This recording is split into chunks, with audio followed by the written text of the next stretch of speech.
Olá, você que nos acompanha pela TV Câmara, Rádio Câmara, YouTube e redes sociais. Eu sou Sandra Amaral e começa aqui o Direto da Câmara, ao vivo dos nossos estúdios em Brasília, com o que tem de mais importante e o que vem por aí na Câmara dos Deputados. Boa tarde. O Direto da Câmara segue com a série sobre a violência contra a mulher. Na reportagem de hoje vamos tratar da violência física e sexual. De acordo com o Conselho Nacional de Justiça, só nos primeiros 5 meses deste ano foram registrados mais de 56 mil casos de estupro. A Fernanda de Bretanha fala pra gente destes números que preocupam. A história de Renata Parreira se parece com a de muitas brasileiras. Mais uma vítima de violência, no caso dela, sexual. Renata foi estuprada aos 12 anos por um rapaz de 19, na escada de um prédio na Asa Sul, em Brasília. E aí ele terminou, saiu, eu fiquei chorando na escada. Na verdade, o que ficou complicado foi o que sobrou depois de mim, né? O que sobrou adoecimento mental, sobrou uma autoestima baixa, sobrou processos de... teve processo de depressão que eu tive. Eu passei anos. Eu vi o sol. Aquilo me ofuscava. Eu ficava sem escovar dente, sem... Sabe? Assim, um mês sem tomar banho.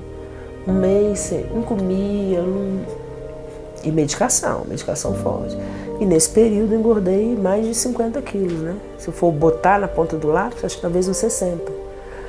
Então eu me tornei uma outra pessoa. 40 anos depois, a Renata ainda é obrigada a lidar com as sequelas causadas pela violência que sofreu.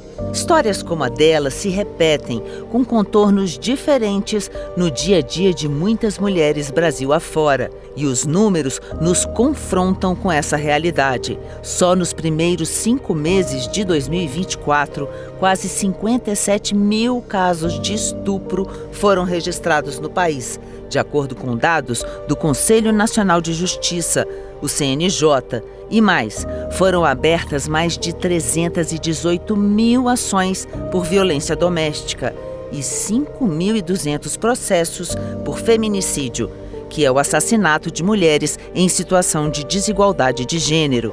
E esse levantamento foi feito a partir das denúncias das vítimas na Justiça brasileira.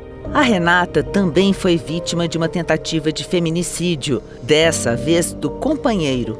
Os dois estavam discutindo dentro do carro em um estacionamento público, à noite. E em um dado momento ele me atacou, sabe? Me atacou, me enforcando. E eu fui escorregando, né, do banco e cheguei até o asfalto, né, na brita, e fui tentando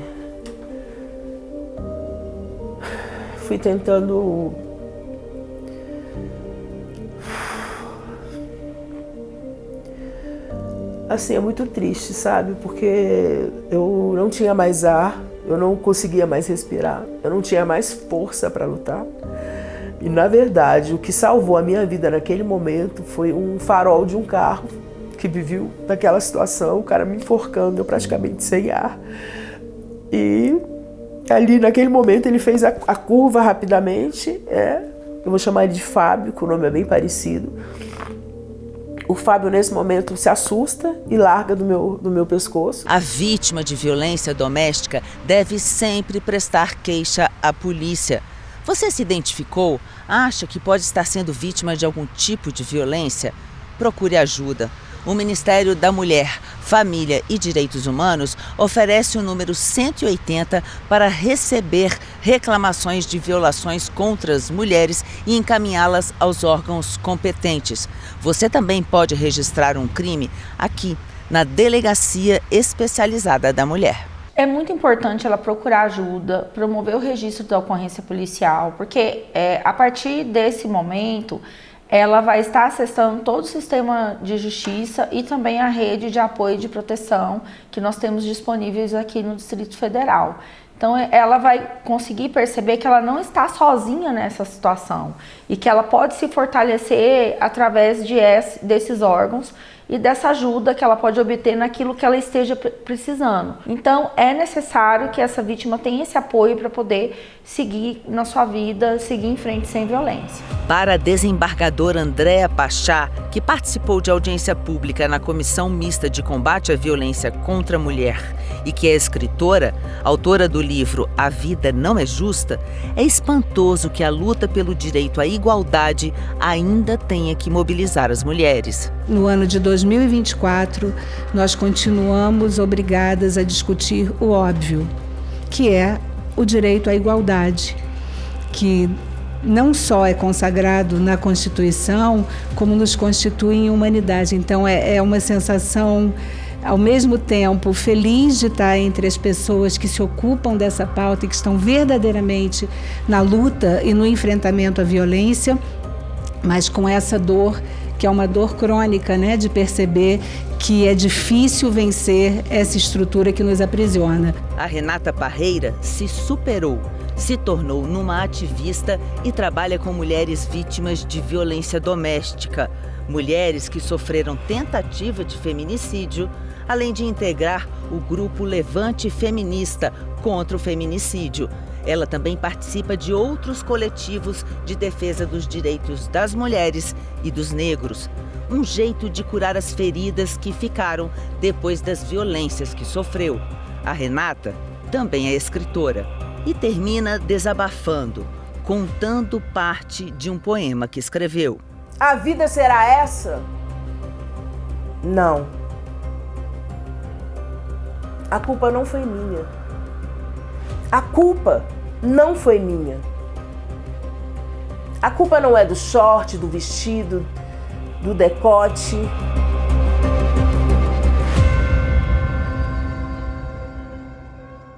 Na reportagem de amanhã, a Ana Paula Lima vai tratar da violência psicológica e moral no último episódio da série sobre a violência contra a mulher. A TV Câmara promove um concurso de vídeos pelo fim da violência contra a mulher e você pode enviar o seu até o dia 4 de outubro. Os detalhes estão no QR Code que aparece aqui para você na tela. Ele te direciona para o nosso portal, onde você também pode chegar pelo endereço câmara.leg.br/concurso-curtas-violência. Serão aceitos vídeos de 10 a 30 minutos produzidos a partir de 2019 e que tratem dos diversos tipos de violência contra mulheres. As obras escolhidas serão veiculadas pela TV Câmara e plataformas de comunicação oficiais da Câmara e parceiros. Serão utilizadas em atividades institucionais e educativas promovidas pela Secretaria da Mulher e irão receber R$10 mil de prêmio. A inteligência artificial é um dos temas mais badalados do momento. Já existem mais de 60 projetos de lei tramitando aqui no Congresso sobre o assunto. Um destes projetos é o do deputado Leonardo Gadelha, do Podemos da Paraíba. O deputado protocolou essa semana um texto que pretende estabelecer regras sobre os direitos autorais de obras geradas por sistemas de inteligência artificial.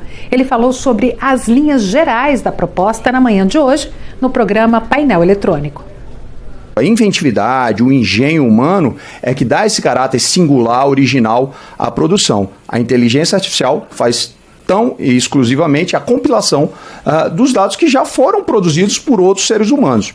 Então a gente precisa preservar essa característica que é inata do ser humano, a capacidade de criar, e a gente precisa distinguir isso daquilo que a inteligência artificial vai fazer ao longo dos próximos anos, que é compilar tudo o que já foi feito por seres humanos anteriormente, ainda que numa velocidade muito maior do que a gente é capaz de fazer. Essas discussões elas vão se intensificar ao longo dos próximos anos e é possível que a gente chegue em algo que seja uma espécie de um meio termo.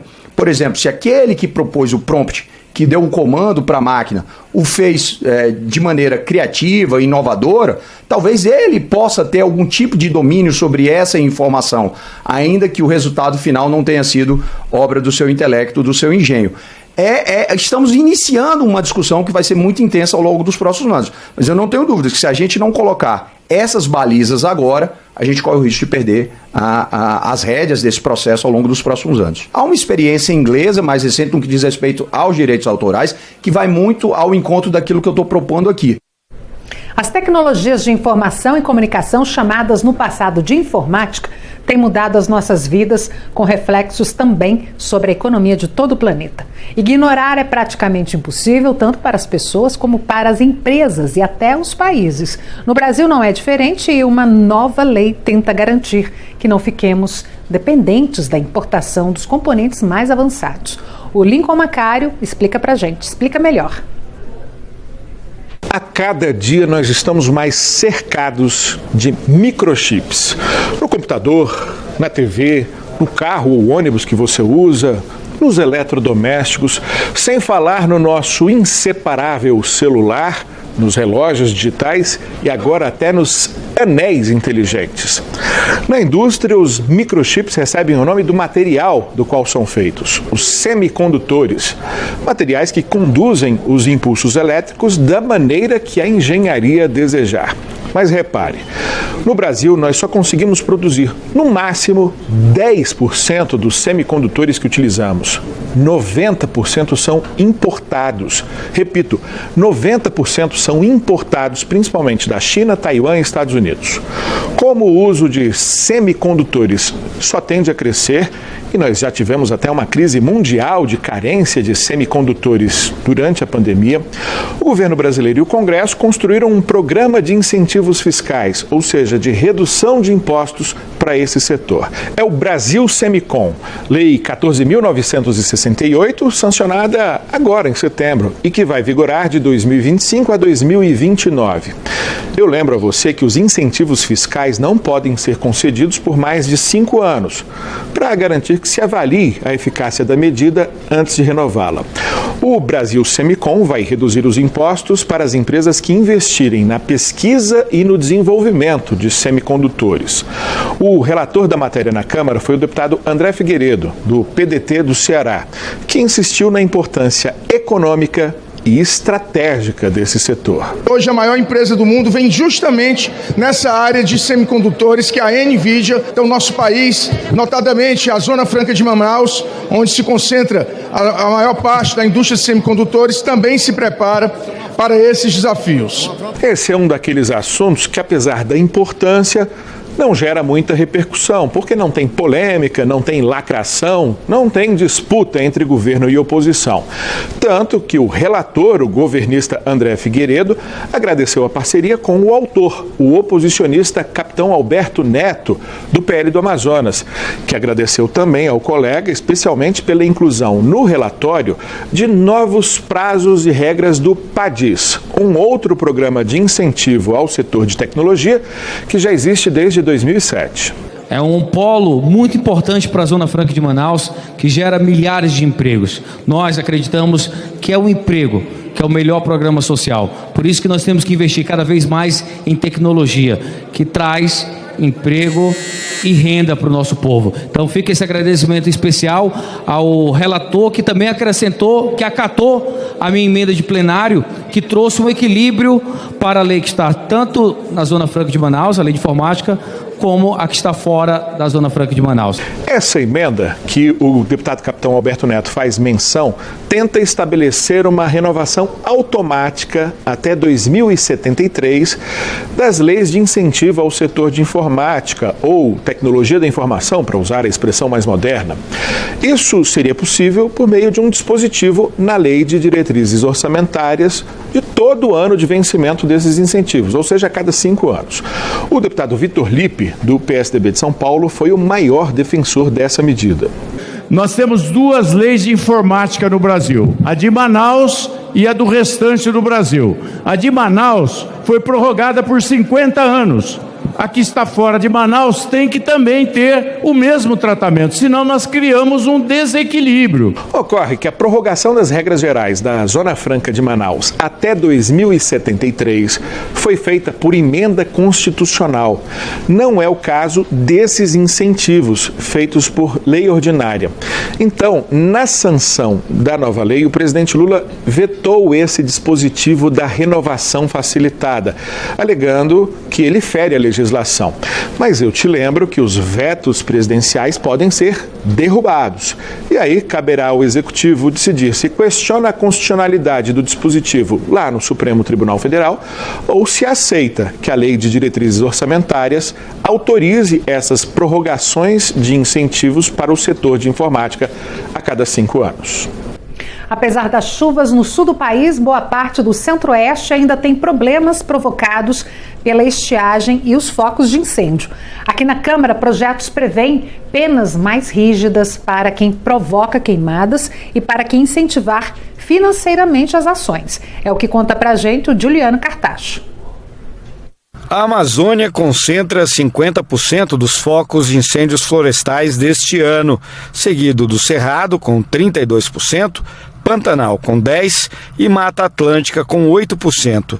Para tentar controlar a situação, o governo federal criou um comitê de crise que reúne ministérios, agências e representantes do judiciário e do legislativo.